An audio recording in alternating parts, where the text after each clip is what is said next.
আসসালামু আলাইকুম, কেমন আছেন সবাই? আমি অনেক ভালো আছি। প্রতিদিনই সন্ধ্যাবেলা মনে চায় কি বানাই, কি খাই, নতুন কিছু খাইতে ইচ্ছা করে। পেট চায় না, অথচ মুখ চায়। মুখটা সন্ধ্যাবেলায় সুসুমুসু করতে থাকে এটা সেটা খাওয়ার জন্য। তো মুখের আবদার মেটানোর জন্য আজকে সন্ধ্যাবেলায় একটু মাশরুম দিয়ে নুডলস রান্না করেছি। তো ভাবলাম রান্না যেহেতু করছি, আপনাদের সাথে একটু ভিডিও করে শেয়ার করি। তো যেই ভাবা সেই কাজ। নুডলস রান্না করার জন্য পেঁয়াজ মরিচটা তেলে ভেজে নিচ্ছি, আর নুডলসটা আগে সিদ্ধ করে ফেলছি। এখানে পেঁয়াজ মরিচ ভাজার মধ্যে সামান্য পরিমাণ লবণ দিয়ে 2টা ডিম ভেঙে দিয়ে দিলাম। পেঁয়াজ মরিচের মধ্যে ডিম 2টাকে আগে ঝুরি করে নেব। একেবারে সহজ, নুডলস রান্না তো একটা ছোটো বাচ্চাও করতে পারে, কিন্তু ভিডিও করা এখন একটা শখের পর্যায়ে চলে গেছে। কিছু রান্না করলেই মনে চায় ভিডিও করে আপনাদের সাথে শেয়ার করি।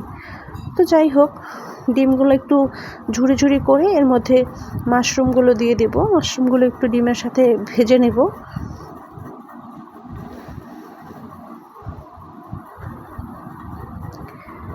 সুন্দর করে মাশরুমগুলো ডিমের সাথে ভাজা ভাজা করে, মাশরুম আমি কখনো খাইনি, এই প্রথমবার রান্না করা হচ্ছে। তারপর নুডলসের মশলাটা দিয়ে একটু ভালো করে, আমি এখানে কোনো রকম সস ব্যবহার করিনি। আমার একটু প্রবলেম হয়, সয়া সস টমেটো সস দিলে একটু অ্যাসিডিটির সমস্যা হয়, ওই কারণে সস ব্যবহার করিনি। আজকে নুডলসটা একেবারে সাদা সাদাই রান্না করব।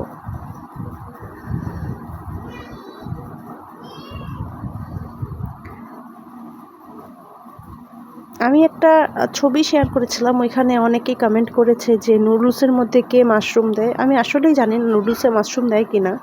মাশরুম আনা হয়েছে, ভাবলাম একটু কিছু দিয়ে ট্রাই করি। এখন সেই ভাবনা থেকেই নুডলস দিয়ে রান্না করেছি।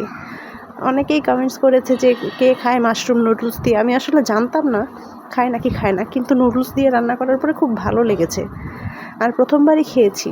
আপনারা চাইলে ট্রাই করে দেখতে পারেন, ভালো লাগে নাকি খারাপ লাগে। ভালো লাগলে অবশ্যই আমাকে কমেন্টস করে জানাবেন, ভালো খারাপ দুইটাই জানতে চাই আর কি। তারপরে ভাজা ভাজা হয়ে গেলে নুডলসগুলো যেগুলো সিদ্ধ করে ঝরা দিয়ে রেখেছিলাম ওগুলো দিয়ে একটু ভালো করে নাড়াচাড়া করে নেব, সব কিছু একবারে মিশিয়ে নেব।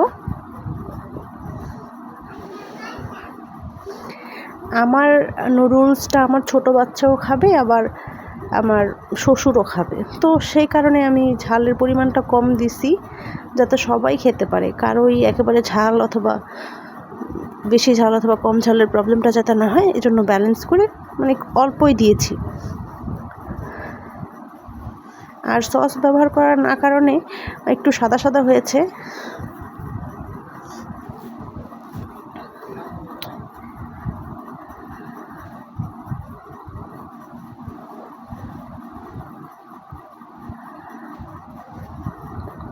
কারা কারা নুডলসে সস ছাড়া রান্না করেন? আমি আগে সস দিয়ে রান্না করতাম। সস খাওয়ার কারণে যখন অ্যাসিডিটির প্রবলেম হয়, এই কারণে নুডলসটা আমি এখন সাদা সাদাই রান্না করি, কোনো সস ব্যবহার করি না। দেখতে যেমনই লাগুক, খেয়ে তৃপ্তি অথবা শান্তি, এটাই বড় জিনিস।